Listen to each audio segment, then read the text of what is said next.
I think the mayor over here challenged me to get started on time, so. Well, welcome everyone, and thank everyone for taking time to come out today. I really appreciate it.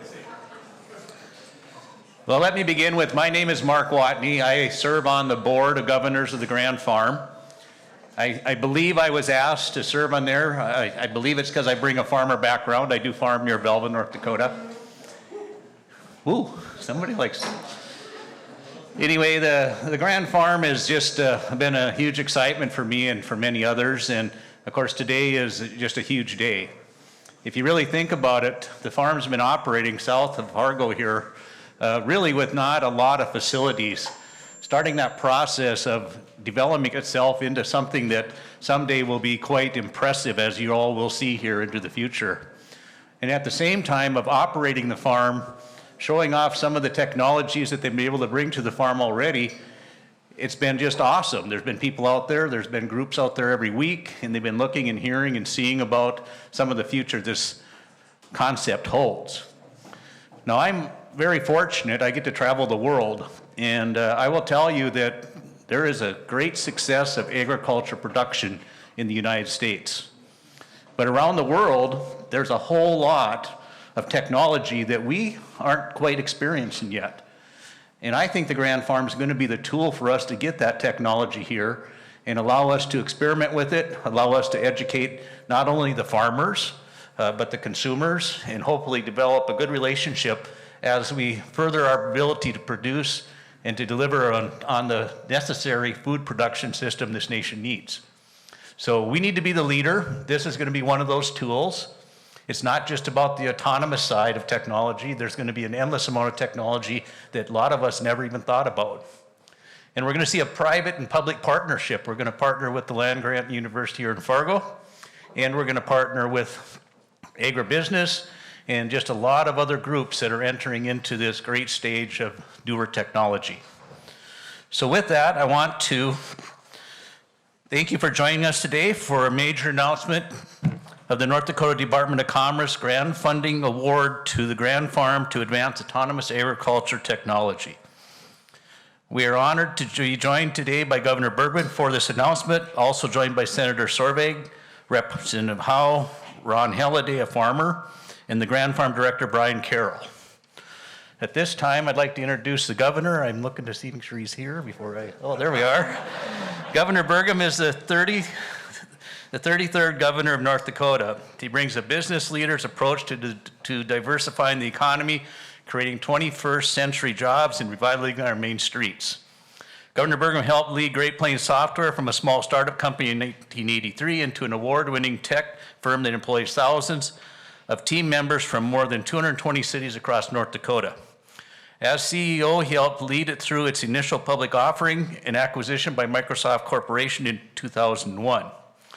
He remained at Microsoft as Senior Vice President through 2007, helping the company stake a leading position in the global business application software industry.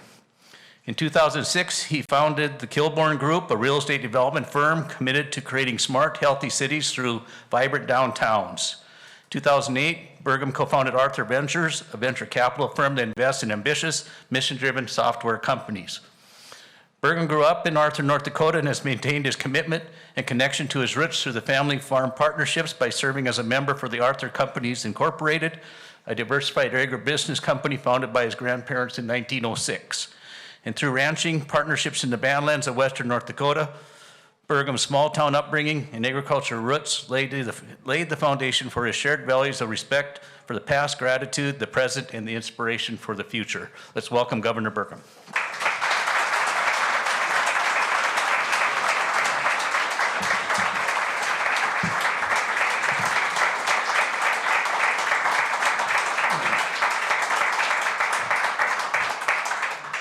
Thank you, everyone. What a great day of celebration, a day of gratitude. And Mark, thank you for your leadership. Thanks for Farmers Union. Thanks for all you're doing. Thanks for that great introduction.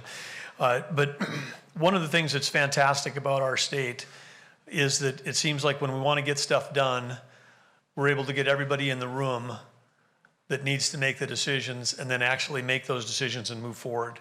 I think it's our nimbleness, our agility, our being able to collaborate across the different geographies, across industries, agriculture and energy, across the two political parties, which in some states can't get along, but I see here we got people from both parties that are here that are making things happen at the state and local level.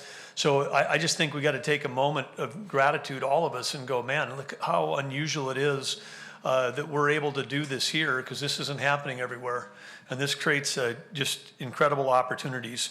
And of course, I'm going to be thanking the legislators extensively because we're here to announce a grant, but I wanted to say that none of this happens in our state without entrepreneurs and risk takers.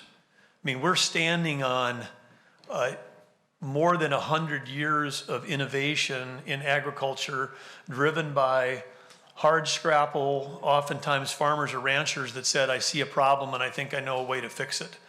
And those people, went on and created, companies like Steiger and like Bobcat. And I see Howie Dahl over here, and I think about the Dahls and the Steigers and the Melrose. And I think about serial entrepreneurs like Jay Schuler, creating, companies. I think Gary Thoraldson in the front row and what he's continued to do across so many industries and what he's doing in biofuels now, really incredible. And many, many more in this room. And you're just saying, wow. I mean, Tommy Kenville and what he's doing with UAS up there is part of that whole legacy as well, because the Grand Farm concept is not only building on the shoulders of more than a century of ag innovation, it also is following in the footsteps of Grand Sky and Grand Forks, which has now led to over 40 startup companies around the whole UAS and reviewed by the whole nation as the place to go if you want to do advanced work on unmanned aerial systems. But it also takes people that are willing to build communities. And right here we got an entrepreneur in Greg Tavine in Emerging Prairie and the Prairie Den. And I understand this is the Mayor Mahoney. Thank you if you helped get the certificate occupancy through this morning. So apparently it just came in hours ago. So waiting for the inspectors to throw us all out again. But maybe Greg's got to talk to his landlord. But anyway, this is a fantastic to have an organization like Emerging Prairie here that brings together the collaboration across so many different groups. But there's a lot of people we're going to thank today, and because this is and you're going to hear from some of them, but this is a legislative grant that we're announcing. But we're so fortunate. Many states, when they came through COVID and there was federal dollars, those federal dollars had to be used to prop up the states. But in North Dakota, because we kept our businesses open, our schools going, and our economy going, we actually ended up coming through COVID with record revenues in spite of all the challenges that we faced. So when the federal dollars came, we fought for all the flexibility we could with the feds and how to use that, and we're able to apply that in so many interesting ways. And I think the legislature during the 5-day special session, it's probably too recent for people to look back, but that the 5 days that the legislature convened and allocated nearly $1 billion of investment, probably the most impactful 5 days in the history of the state that any legislature's ever met. And one of the great ideas that came out of that, at the luncheon today, we heard some of the hard-fought tales that happened in the halls of the Capitol, to move this grant forward. But there are a number of people here that are responsible for that from the legislature. Senator Ray Holmberg is here, Senator Ron Sorvag, from right here in Fargo, Michael Howe, from Castleton, Mike Brandenburg. These are all folks that were leading the charge, but they were supported, as we say, we got Minority Leader Josh Boucher is here, Senator Kyle Davidson from Fargo, Michelle Strinded, Representative Ruth Buffalo, Representative Shannon Roars-Jones, Representative Zach Ista, and Representative Corey Mock from Grand Forks. I think Corey's here accompanied by a very brand new baby daughter, Josie. So if Corey's bouncing a baby in the back, that's what he's up to. But anyway, we had great support. Treasurer Thomas Beadle was I think is here today. But of course the mayors, Mayor Mahoney, thank you for being here. Mayor Dardis, I know, was here as well earlier today, and of course our own commerce team. I see Josh Teigen, Shaden Atkinson back there who've helped move this thing forward. They're part of leading our investment innovation teams. But to announcement today is many months in the making. I think we're coming up on almost 5 months ago when Lieutenant Governor Brent Sanford and I announced the what we call the Accelerate ND plan, when we recognized that we had an opportunity to take the federal dollars and transform those into grant programs that could help accelerate opportunity and transformation in our state and help us move forward when perhaps other states were going backwards. But these investments, which were approved by the legislature, they're going to support growth, diversify the economy, make our state more competitive, enhance government services, create long-term savings because we're getting out ahead of inflation and some of these things, and we also of course, have to work on the all-important workforce issues. But, one of the areas that from those American Rescue Plan Act dollars was autonomous agriculture. And this is where I think everybody in the room had a team, worked as part of the team to make that happen. And of course, one thing that I've always appreciated is private-public partnerships. This is a one-to-one match. We know that when we take pass through federal grants and you match them up with the private sector, you're probably going to get even more impact for what you're doing. And this ability for these things coming together is going to work on innovation facility, project management, workforce initiatives, all of that, to support autonomous agriculture. And as I've said earlier, we really have to think about North Dakota has always been a leader in ag innovation. And when we've got this private-public match using legislative approved federal funds, it's an investment that will further accelerate ag innovation, and it's going to have a transformative impact on the future of North Dakota and our nation's agriculture industry. And when I look out and I see President Dean Brashani here, I know Greg Lardy's VP of Ag Affairs is here. We've got leaders from research here at NDSU. This is super exciting for me, and I think UND's got some folks here as well. Grand Sky, part of success of Grand Sky is how tightly tied the University of North Dakota is in with all of the activities that are going. And so when we make this announcement today, it's great to see all the NDSU flags flying here because we got to get NDSU tied in deeply to this too. NDSU ag research through extension touches every county in our state. It's not about Fargo or Cass County, it's about the whole state. And when we got a state which has got nearly 90% of the state of North Dakota is either in a farm or a ranch, it's always about the whole state when we're moving agriculture forward. So really excited about the partnerships there.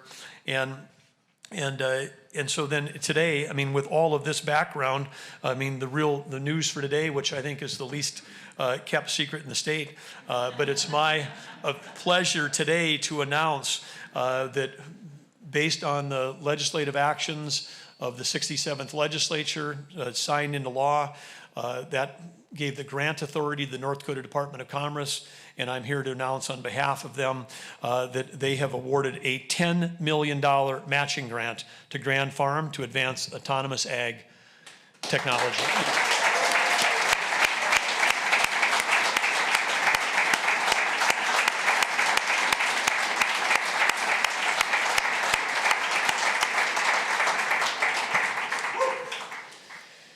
So innovation and technology go together.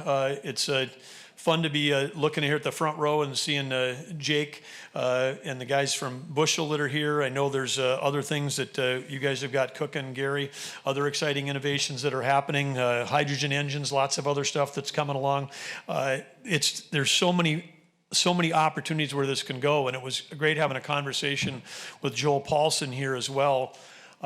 One of the other things serendipitously that is Joel Paulson from the FM Diversion Authority, the Fargo-Moorhead West Fargo Horace Harwood Diversion Authority, covering the entire metro area, 250,000 people, $25 billion of property protected, 55 school buildings, an entire university, and about 25% of North Dakota's healthcare capacity protected permanently, and now we're only 7 years away from that. With that comes the acquisition of almost 30,000 acres of public land that'll be managed in that floodplain that has to be used for agricultural purposes. A guy just sitting back like me might go, wow, I think there's a huge opportunity for a partnership between Grand Farm and the FM diversion and North Dakota State in terms of how we tie together and take advantage of that, because there'll never be that kind of North Dakota Red River Valley farmland ever becoming available again. And I mean, we've got to figure out a way to bring that and the opportunities for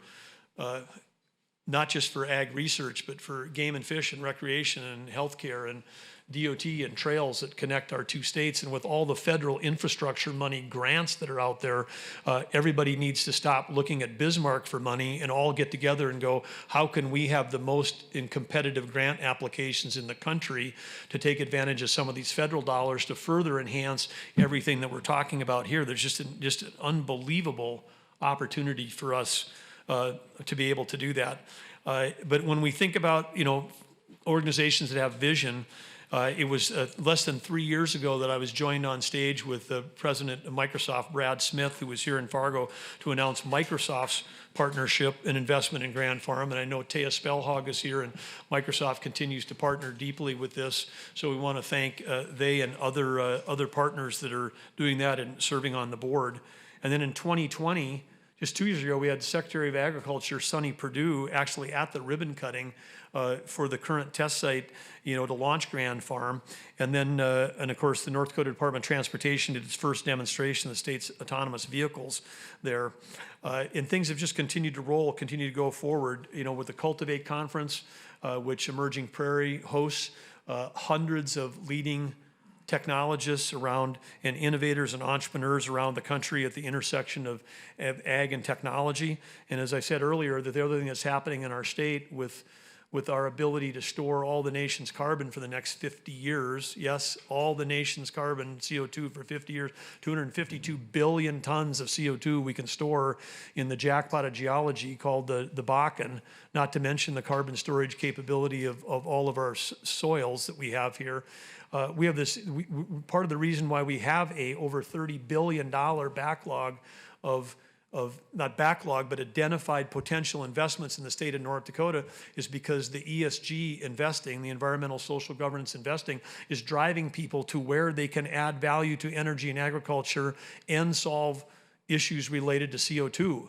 We can do that. We are so perfectly positioned compared to virtually every other place on the planet to be able to do that. That's why in a mere 8 months, we've got a stack of companies lining up that are, dropping, $1.9 billion for a server farm in Williston and, $350 for a soybean plant here and $750 for a corn milling plant there. They're all coming because they know that we can solve all of their issues, not just because we have the inputs, but we can help take care of some of their outputs. So this is another aspect for when we think about the future of agriculture that's just a big opportunity. And having NDSU Ag Research as part of this, and one of the things that we have to, continue to think about, even when we're thinking about autonomous, I think we think autonomous, we think big tractors and big North Dakota fields. We have an opportunity to do CO2 enhanced crops here in greenhouses heated by excess heat coming off of all the industrial processes that are being built. And this is, starting to happen. Agreements are being built. MHA, Manana Datsa Rikra Nation is building a 7 football field sized greenhouse operation that's going to be, pumping CO2 in it. NDSU can play a big role in driving that and seeing how much faster crops can grow in CO2 enhanced environment. So anyway, everything's coming together. But the people who are in this room, today is a day to celebrate, but I'm covering all this because it's also a challenge. We can do more, we can do better with whether it's the diversion opportunity, whether it's the CO2 opportunity, whether it's the ag research opportunity, all of these things where we are today, we're at this, today is not the finish line, it's the starting line. And this is we're throwing some great fuel on the fire right here to help, move this thing forward. But if you want to look ahead to see, what can happen, 15 years ago, there was a group of people sitting around like this in Grand Forks going, what's an unmanned aerial system and is that ever going to be a thing? And now we have 40 companies in North Dakota. We've got major companies like Northrop Grumman, General Atomic, Harris Corporation, building facilities here, collaboration at all levels between the U.S. Air Force, the federal government, University of North Dakota, private sector, all the innovations that's going on up there. And I was just up there a couple weeks ago at Northrop Grumman, and they've landed a contract for $3 billion of refurbishment of Global Hawk UAS systems that's going to occur in North Dakota. Every Global Hawk from the 2030 series, the older models, are going to be flown in North Dakota. These are huge aircraft with like an 83-foot wingspan. They're going to come here and they're going to rebuild all these things to work on missions where they look up instead of looking down. And that would never have happened in North Dakota if there hadn't been legislative action plus entrepreneurs and innovators taking a risk, connecting it with the university and university research, and creating a thing called Grand Sky. If that had not happened during that time, and again, all the leaders that were there at that time, Governor Howe and others, but as I said to the luncheon today with the legislators, today is a great day and a day to celebrate. None of us know how big this can be 10 or 15 years from now. None of us know where Grand Farm is going to take us.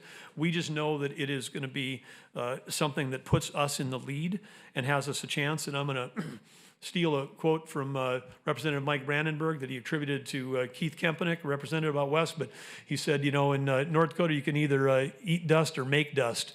And the group that's here in this room here, everybody's making dust. I mean, we're moving forward and the rest of the nation can follow. So I'm challenging everybody here as you leave today, let's go make some more dust. Congratulations, Grand Farm, on the $10 million grant. Congratulations to all the entrepreneurs, the innovators, the collaborators, and the legislators that made this thing happen. Absolutely a fantastic day for North Dakota. It's going to take us great places. Congratulations, everybody.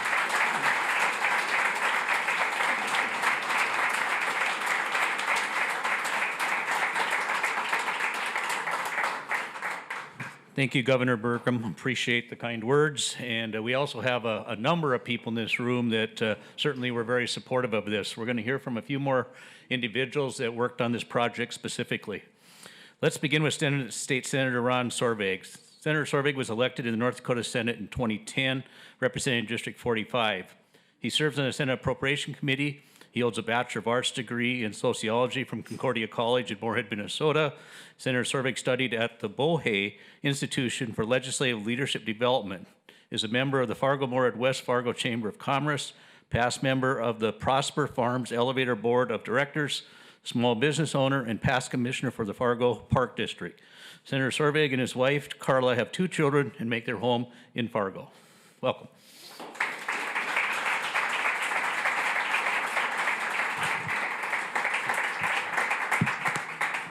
Thank you.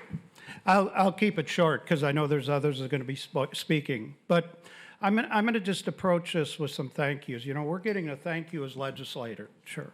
And we did appropriate $10 million. But I'm going to back it up a little bit on how that happened. And the reason that happened is because of Greg Tavine and the people around Grand Farm. Grand Farm, as you've heard, is a concept that started about 3 years ago. We all saw it as a pipe dream. Nobody knew for sure where it was going to be. And as you all know, Greg's pretty tenacious and kept it going.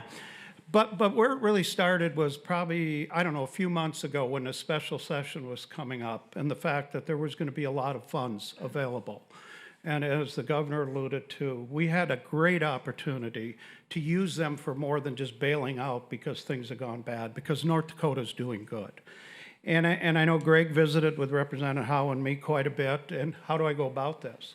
Because a lot of what we did in that special session were from projects we'd already heard about as legislatures, last session or through time. Most people, except for a very few group of legislators, had really heard about this.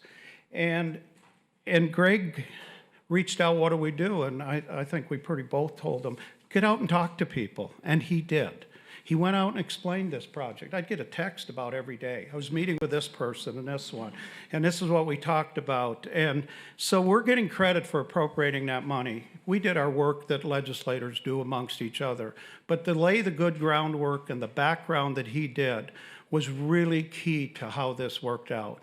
And then to be able to, I know I took part in one meeting here in town a while before the special session.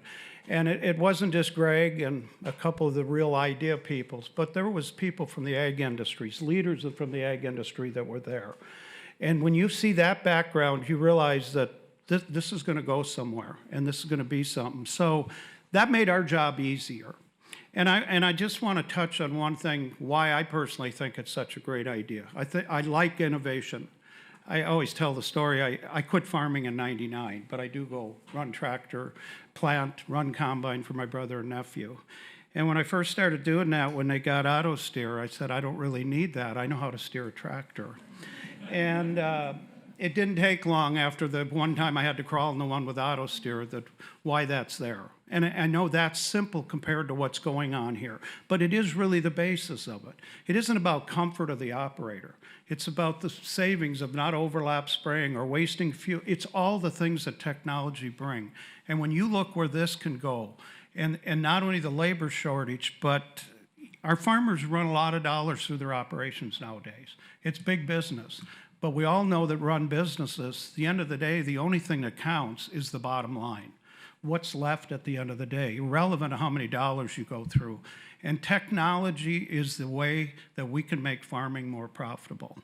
And to back off into one more thing, and I did mention at the lunch, but I always do, because to me it was something that really drove this home. Last session, we approved money for the Pelletier Complex at NDSU, the research center, which also has the Northern Crops Institute. The session before I came in, they approved the money for the greenhouse. There's a lot of us hoping in the next few years, if not this session, a couple more Waldron Hall will be replaced, which is one of our main with plant research. And why am I mentioning all those things? Because what do? Exactly what this does. Different areas, but they bring people not from all over the country, but all over the world to North Dakota. And it's not about NDSU, it's not about Cass County, so Governor alluded, it's about agriculture, and agriculture in the state of North Dakota. It's our primary industry. It touches every community. I don't care if it's Fargo or the smallest one out west. We're all touched by ag. We run up the money with the different ones, and to just see this potential and this opportunity, it does one thing. It makes North Dakota one of the leaders in ag. We are in a production way, but this brings in all the other parts.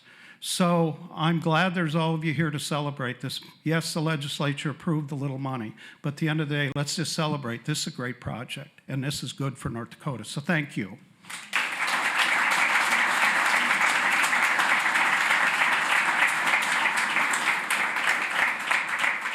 Thank you, Senator Ron Sorvig. Appreciate it.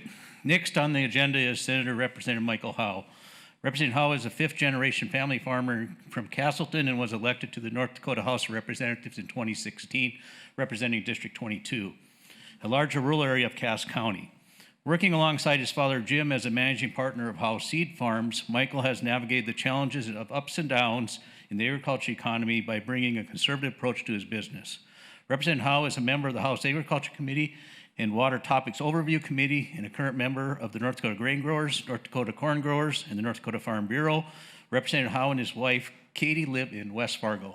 Welcome.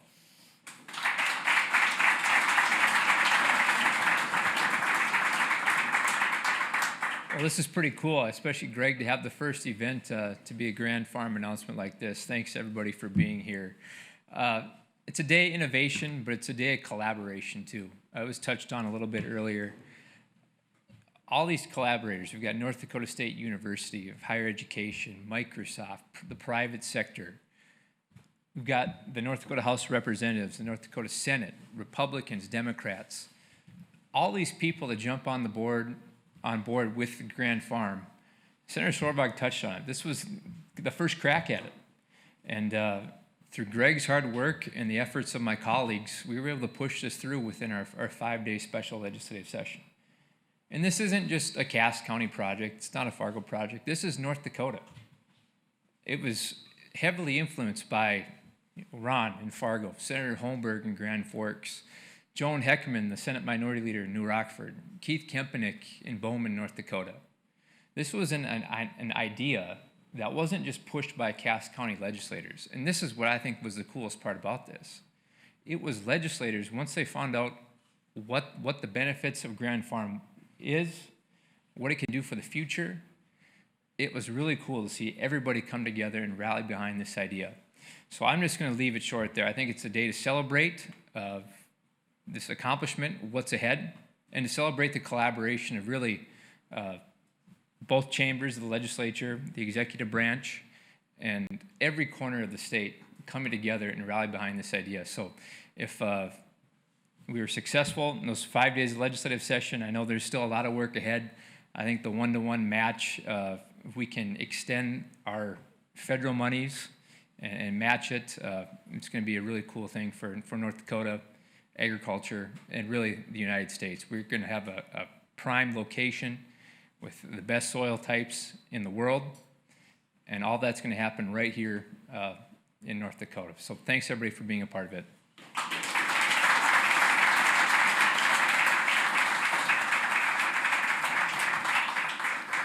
Thank you, Representative Howe.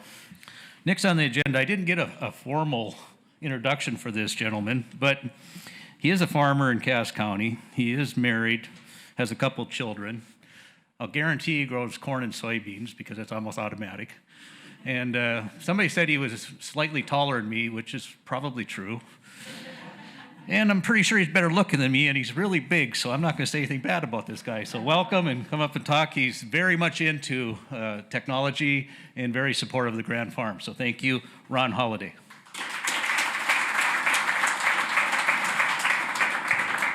Thank you, everybody. I hope you can hear me. I'm gonna kind of swing out here. So yeah, I'm not sure what I'm doing here. Yeah, I'm a farmer. We're southeast of Castleton a little ways.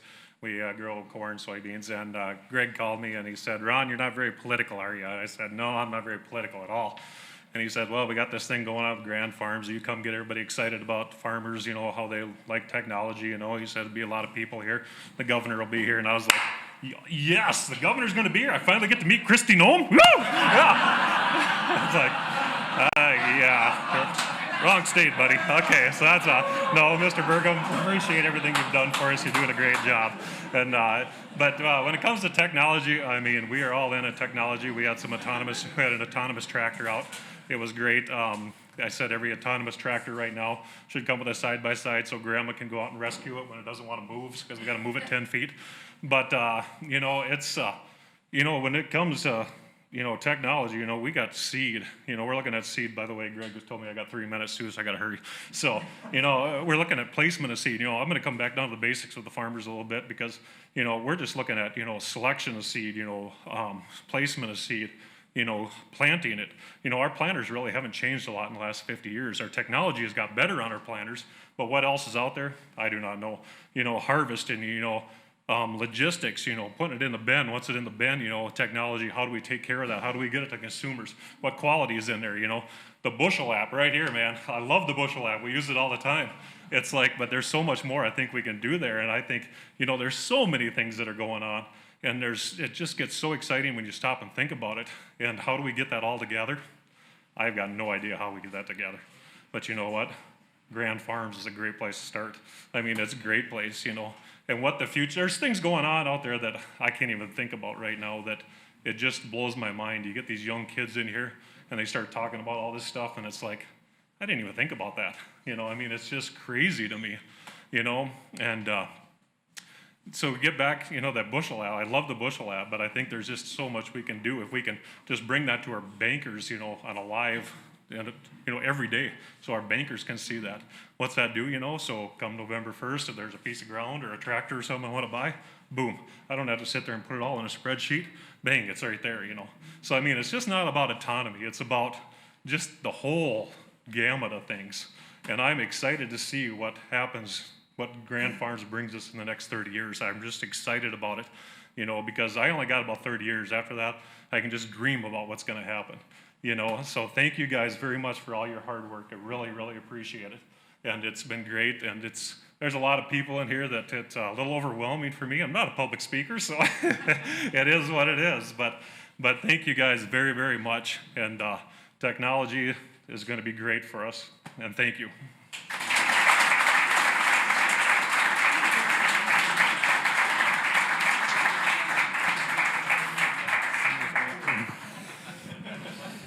Well, he's taller, he's better looking, but he's got more gray hair than I do too, so we'll go with that. All right, next on the agenda here before we go into questions is the Grand Farm Director, Brian Carroll. Brian is a results-driven leader with extensive experience and success in driving strategic and operational excellence. Brian spent 8 years of his life as the site leader and director of advanced engineering and launch at HERE Technologies, and loves helping people plan, optimize, and launch new initiatives. He spent much of his career building high-performing teams in the location content industry, gaining experience in building operations in India, Mexico, and Europe. While operations and project management are his primary job functions by day, Brian also enjoys spending time with his family and traveling to interesting places. Brian.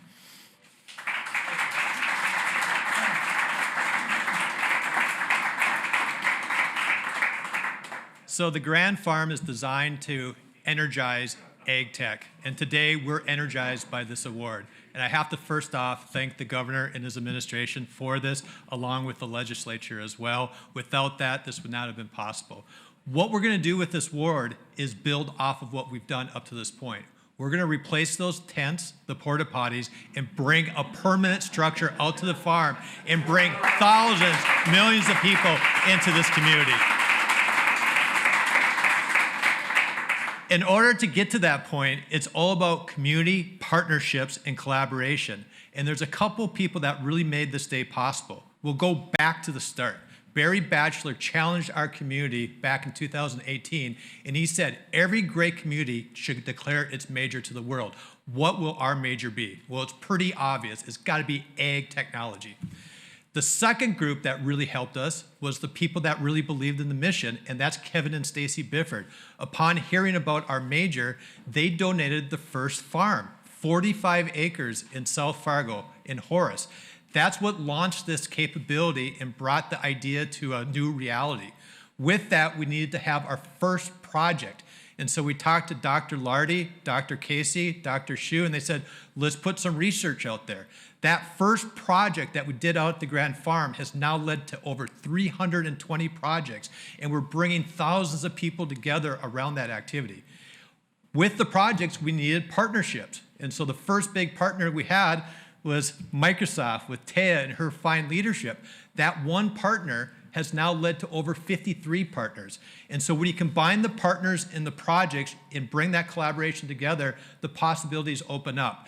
This day right here is what's going to multiply. We're going to take this energy, this activity, and what we're going to do is we're going to build a bigger vision. We're going to identify the permanent location of the Grand Farm so we can build a big campus, an innovation center around it, bring people from all over the world into this region and talk about ag tech.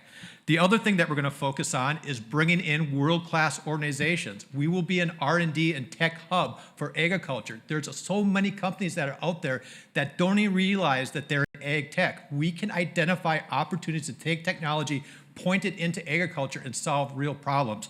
And the last thing that we're going to do is we're going to bring partnerships together and unlock the potential of that investment that's been made possible through the state of North Dakota and multiply that investment and build something really special. So today is a big day, and on behalf of the Grand Farm, thank you for making that possible.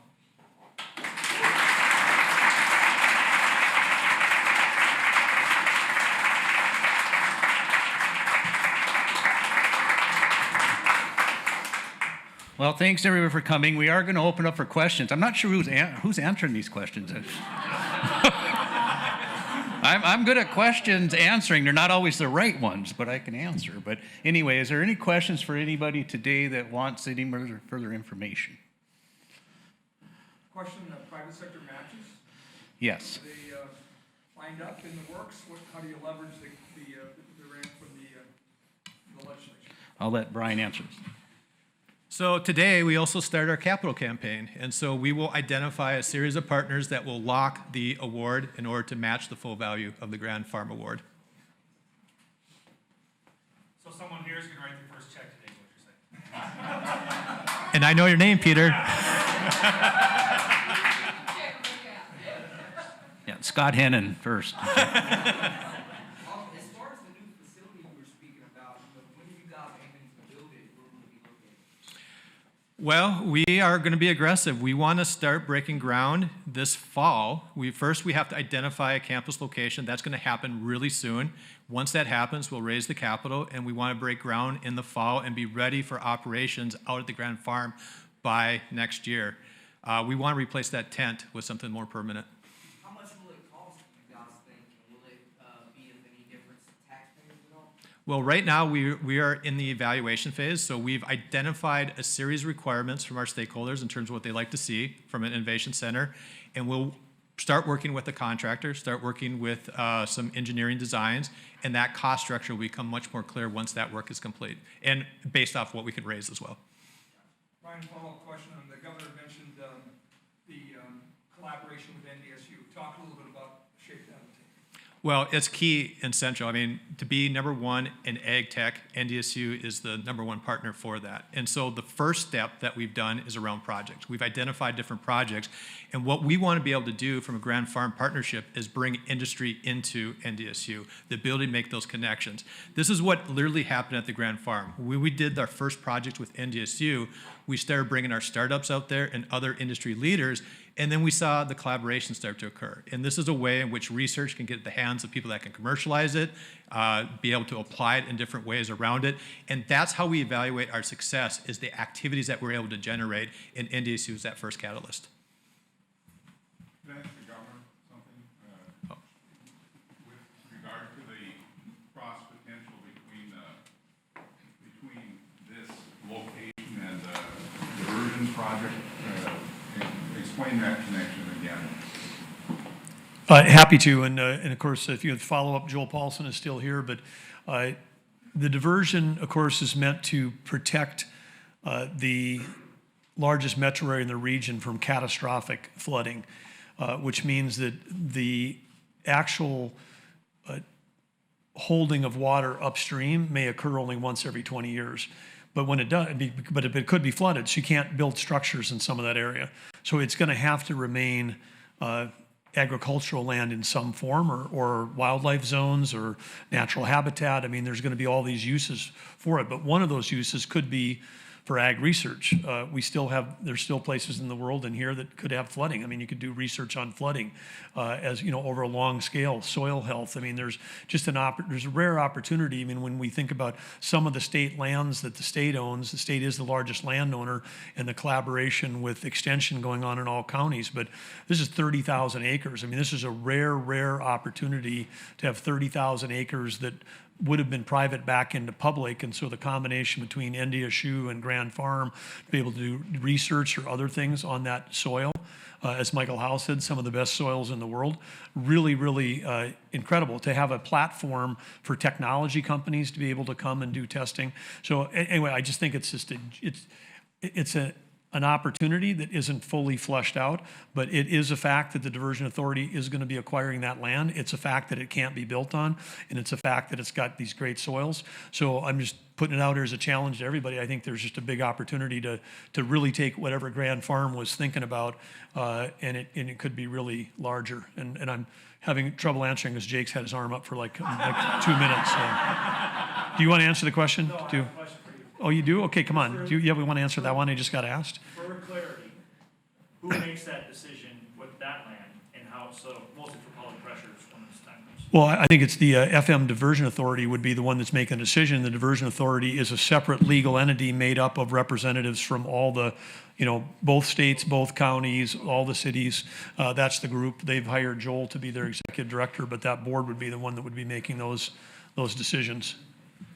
And while we're throwing out thank yous, I mean, the legislature also this last year historically passed a bonding bill at a time when we can lock in low interest rates before this inflation that's hitting, and getting all of that funding in place for the diversion, which is going to save not just tens of millions, it may, in the end of the day, save hundreds of millions of dollars of getting that thing built sooner. And that's separate from like saying, you know, before you couldn't have catastrophic insurance on your entire metro area for 13 years. Now you can have it in 7 years. I mean, we eliminate 7 years of risk. There's a value, huge value to that. 4 years away? 26. It'll be done in 26. Be done in 26. So 4 years from now, looks like this year, you know, we're in a drought. Looks like we're not going to have a flood this year, but maybe we've only got 3 more years to keep our fingers crossed before we protect the community. And remember, I mean, Grand Forks, I mean, it's not like that we're talking about some rare thing. Grand Forks this year, 25 years after the 97 flood, had K-12 enrollment back up to where it was in 1997. Took them 25 years to get back to where they were before. That's when that community went, you know, lost lost a generation basically because of catastrophic risk. Okay, did I answer that question correctly, Joel? Okay, all right. Okay. How do you guys expect it to impact the local economy and our job market? Do you think there will be more jobs created from this? How will it impact the economy? Yeah, we see probably three main factors when we think about the impact. One is it's going to bring new people into this region. There's going to create new opportunities, but there's going to be a whole bunch of different startup activities. And if you think about it, that's going to fill jobs. It's going to bring a higher tech approach into the different region, and we'll start to generate more and more opportunities for people that are already here as well. So people coming in, new jobs being generated, more research. But North Dakota, this region, will be looked at as a region in which you need to be placed in order to be part of ag tech, especially as the digital revolution takes place within this industry like everything else.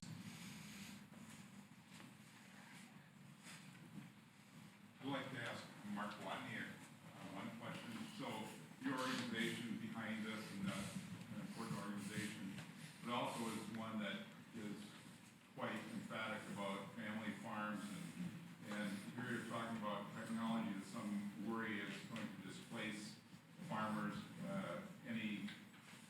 How do you put those two ideas Sure.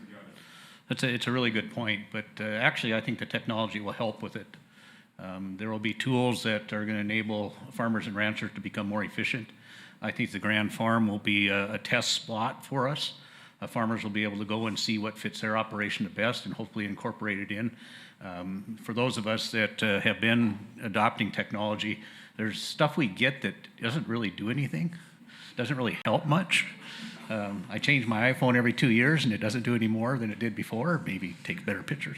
But what I'm telling you is we need somebody to investigate into the technology, so when we're investing in this new stuff, we actually get a return. And the stuff I've seen in foreign countries when I've traveled is it's really quite a bit smaller equipment, and it runs a longer period of time. And the challenge really for family farms is help nowadays, because everything you do on a family farm takes a high level of skills and technology with it. And if you don't have the ability to hire somebody, you're going to need a different way of solving that issue for your farm. So I think it fits right in. Can you elaborate some on the technology that you guys are speaking about? Well, that's a good question, actually, because in most times you think about the tractor out there driving itself as the obvious, but that's really probably the least obvious thing that we'll be adopting. I think if you think about it, there's so much that I can't describe it all. It could be in seed development, it could be in measurement of moisture, it could be in determining how much level of fertilizer you may need. All that stuff is part of this. But the best thing I seen out there this year when I was there was a little box out in the fields that was buried with the seed. And it was measuring throughout the whole season. And it was able to handle being cultivated and ran back into the machinery and collected and gathered at the year end with all that data. I think that's huge. So there's going to be a whole lot of research based on gathering information. And that information will tell us things that we can do as farmers to be able to better prepare our fields. Or maybe we're putting on something we don't need to use. Or maybe we're over-applying. All that's going to play really heavily, whether it's the environment or whether it's increased production. It's all going to play a good part. All right. I think we've had a great day. Thanks, everybody. Thank you.